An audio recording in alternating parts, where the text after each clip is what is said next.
नमस्कार। मैं Rajesh Kumar Lakhera, assistant professor, government girls college Taranagar, Churu. आज अपने पढ़ेंगे मोलर चालकता, तुल्यांकी चालकता। मोलर चालकता व तुल्यांकी चालकता में क्या संबंध है, उनके बारे में अध्ययन करेंगे। सबसे पहले बात करते हैं मोलर चालकता की। मोलर चालकता या मोलर कंडक्टेंस। मोलर चालकता को लैम्डा एम से दर्शाते हैं। लैम्डा एम यानी कि लैम्डा लैम्डा के पैर में एम। तो मोलर चालकता होती क्या है? तो मोलर चालकता होती है, इसकी परिभाषा को ध्यान से देखो कि एक मोल विद्युत अपघट्य को जितने भी विलियन में घुला हुआ है, एक मोल विद्युत अपघट्य जितने भी विलियन में घुला हुआ है। मान लिया कि एक मोल विद्युत अपघट्य है, वो VmL में घुला हुआ है। इस पूरे पात्र का आयतन VmL है। तो VmL क्या है? वह आयतन है जिसमें एक मोल विद्युत अपघट्य घुला है।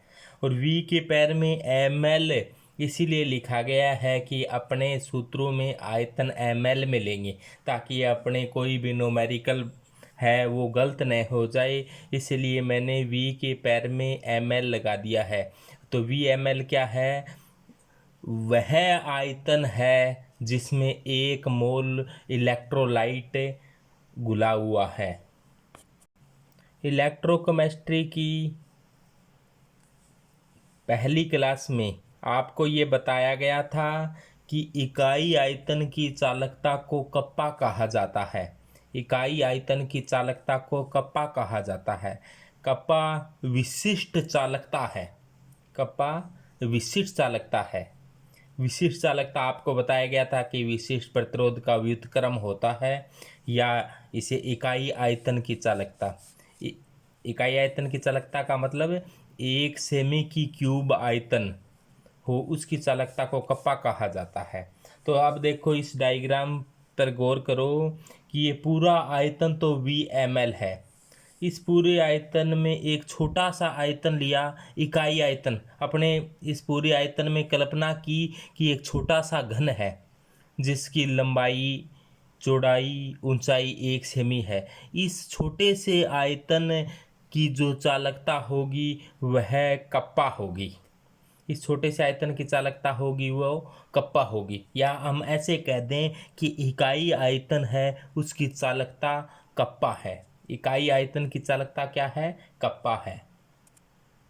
इकाई आयतन की चालकता हमें पता हो कि इकाई आयतन की चालकता कप्पा है, तो पूरा आयतन VmL है।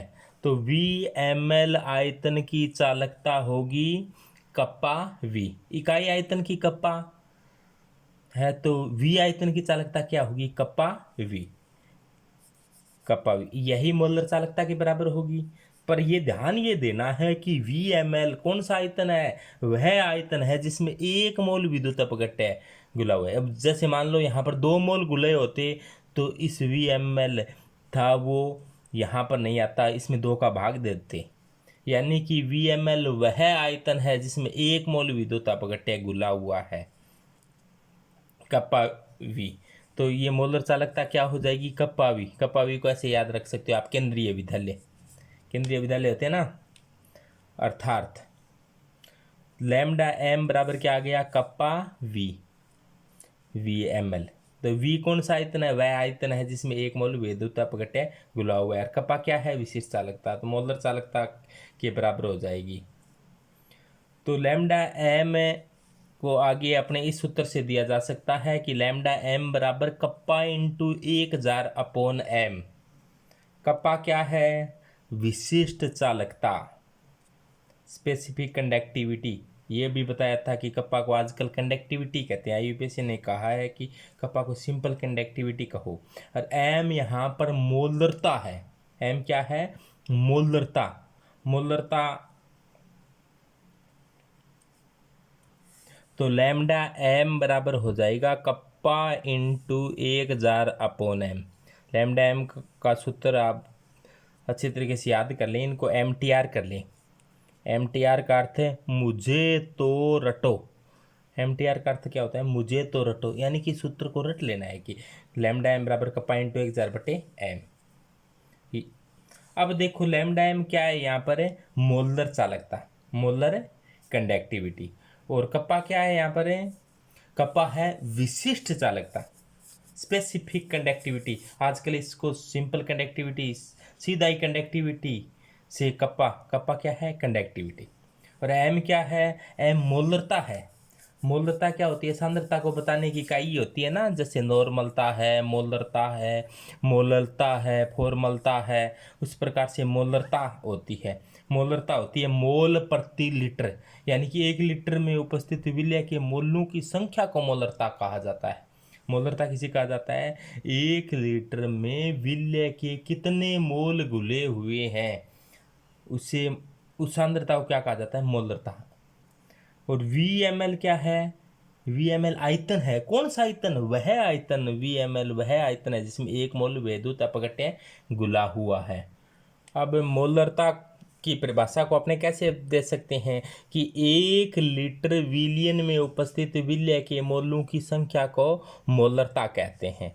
1 लीटर विलियन में उपस्थित विलय के मोलों की संख्या को मोलरता कहते हैं। जैसे मान लो कि 1 लीटर विलियन है, ग्लूकोज का विलियन है, तो उसकी मोलरता यदि 1 होगी, यदि उसमें 180 ग्राम ग्लूकोज घुला हो, यानी कि अणु भार के बराबर भार में 1 मोल होता है।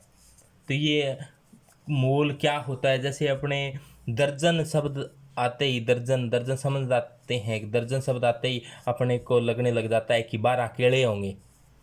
12 संख्या होती है, वैसे दर्जन आते ही अपने को खाने का मन करने लग जाता है कि शायद 12 केलों की बात होगी। तो दर्जन शब्द आते ही अपने ध्यान में आ जाता है, सप्ताह शब्द आते ही 7 दिन ध्यान में आ जाते हैं। लेकिन मोल क्या होता है? मोल आते ही अपने थोड़ा सा दिक्कत होती है कि मोल क्या होता है। तो इसी प्रकार से मोल भी एक बहुत ही सरल मात्रक है कि मोल है वो अणु भार के बराबर भार हो, उसी मोल कहते हैं।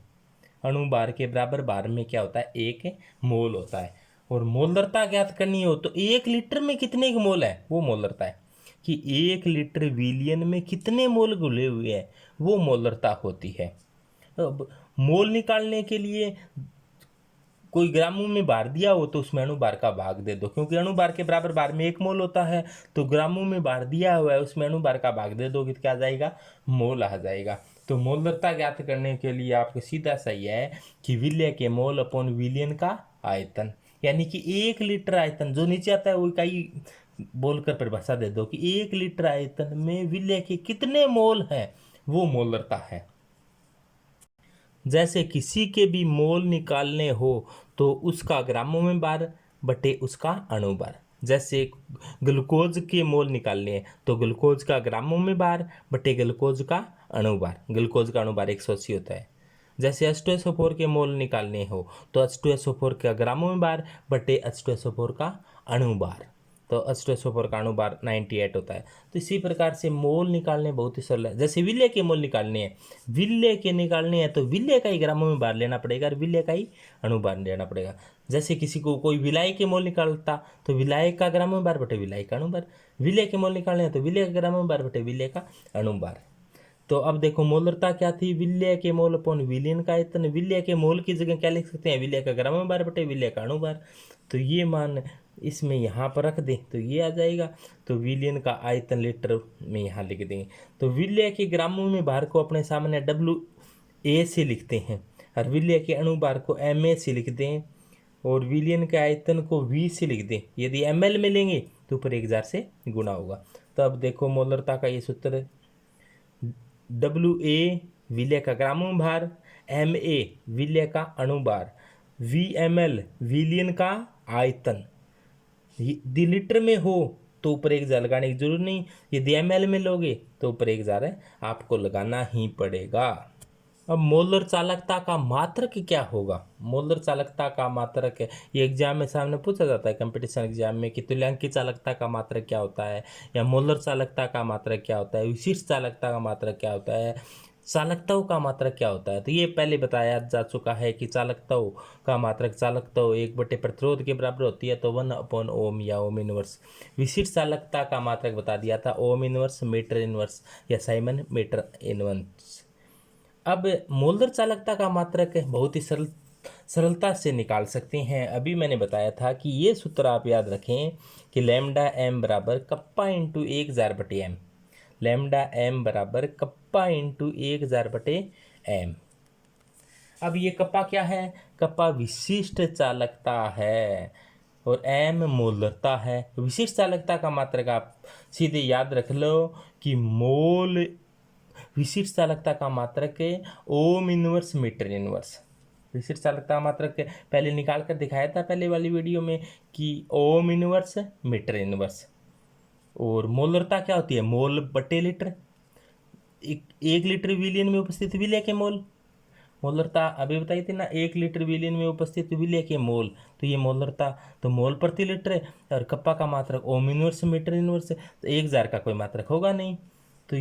तो लैम्डा एम का मात्रक निकालना है तो इस पूरे का मात्रक देख लो।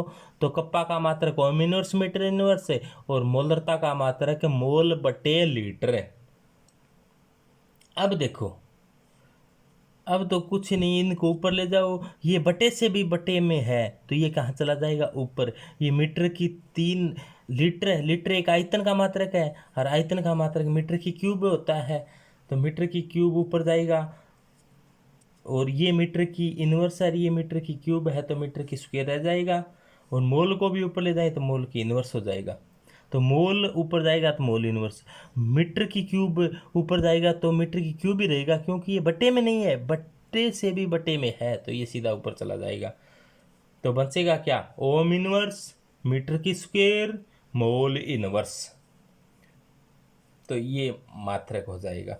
यदि आपको लैम्डा एम का मात्रक में कहीं ऑप्शन में मीटर की स्क्वायर की जगह सेमी की स्क्वायर हो तो सीजीएस वाले में सेमी की स्क्वायर दे लेते हैं। तो ओम इनवर्स मीटर की स्क्वायर मोल इनवर्स। और ओम इनवर्स को एसआई पत्ती में सीमेंस कहते हैं। ये एसआई मात्रक है। किसका एसआई मात्रक? चालकता का एसआई मात्रक, सॉरी, चालकता का एसआई मात्रक है। कंडक्टेंस का एसआई मात्रक होता है सीमेंस। तो हम इनवर्स को सीमेंस कह देते हैं। मीटर की स्क्वायर है ही और मोल इनवर्स है ही, तो क्या आ जाएगा? साइमेंस को बड़े एस से दर्शाते हैं और मीटर को छोटे एम से दर्शाते हैं, तो मीटर की स्क्वायर है तो स्क्वायर आ जाएगा। और मोल इनवर्स, मोल का पूरा अर्थ तो होता है ये एम ओ एल ई, और शॉर्ट में एम ओ एल ई नहीं लगाते, शॉर्ट में लिखते हैं तब। तो ये इसका मात्रक हो जाएगा, मोलदर चालकता का मात्रक। तो बहुत इंपॉर्टेंट है भी, ये निकालना भी आना चाहिए और आपके याद भी होना चाहिए, एमटीआर होना चाहिए ये सीधा, क्योंकि एग्जाम में कई बार इतना टाइम नहीं मिलता, तो आप बहुत ही सरलता से याद हो सकता है। एस एम की स्क्वायर मोल इनवर्स। दोबारा से थोड़ा ध्यान दो। मोलर चालकता क्या थी कि 1 मोल विद्युत अपघट्य जितने भी विलयन में उपस्थित हो संपूर्ण विलयन की चालकता मोलर चालकता। तो मोलर चालकता कप्पा वी होगी और कप्पा इंटू 1000/m। बस इतनी सी बात थी मोलर चालकता की। इसी प्रकार जिस प्रकार से मोलर चालकता है उसी प्रकार से तुल्यांक की चालकता है। तुल्यांक की चालकता में यहाँ पर तो 1 मोल था तब तो ये मोलर चालकता, और 1 ग्राम तुल्यांक ले लिया जाए तो ये तुल्यांक की चालकता। बस इतना सा है कि 1 मोल विद्युत अपघट्य जितने भी विलयन में उपस्थित हो संपूर्ण विलयन की चालकता मोलर चालकता। और 1 मोल की जगह 1 ग्राम तुल्यांक ले लिया जाए तो 1 ग्राम तुल्यांक विद्युत अपघट्य जितने भी विलयन में उपस्थित हो उस संपूर्ण विलयन की चालकता को तुल्यांक की चालकता कहते हैं। मान लिया कि 1 ग्राम तुल्यांक विद्युत अपघट्य VmL आयतन में उपस्थित है, तो इस संपूर्ण विलयन, मान लो कि ये पूरा VmL आयतन है, इस संपूर्ण विलयन की चालकता होगी वो तुल्यांक की चालकता होगी।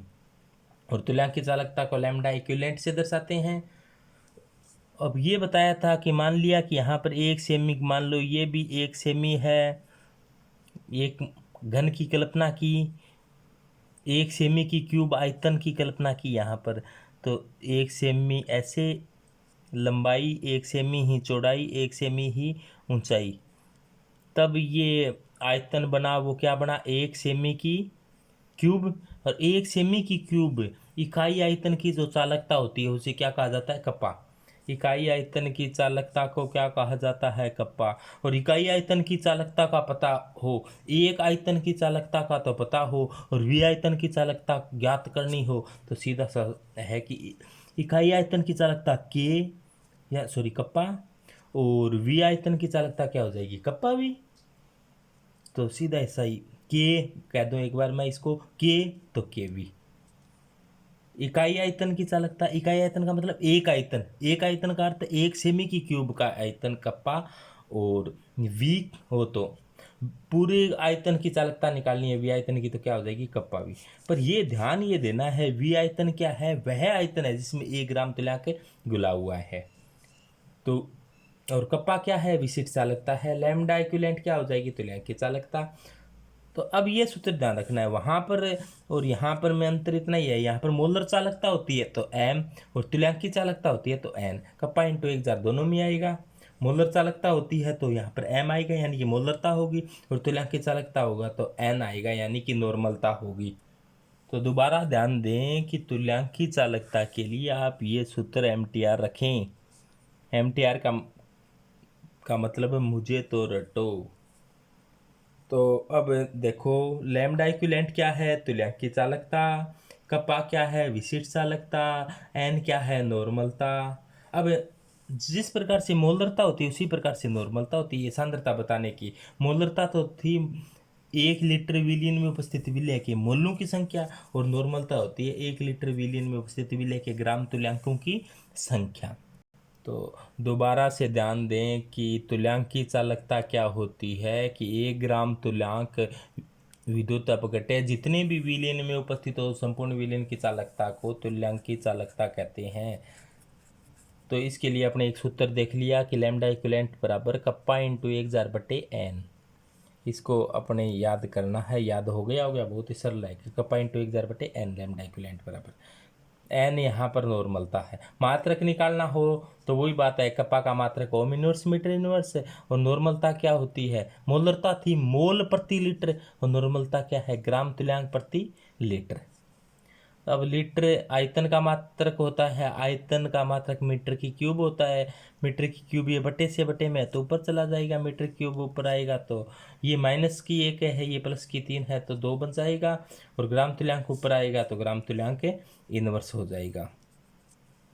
तो क्या आ जाएगा? मात्रक लैम्डा इक्विवेलेंट बराबर है ओम इनवर्स मीटर की स्क्वायर ग्राम तुल्यांक इनवर्स।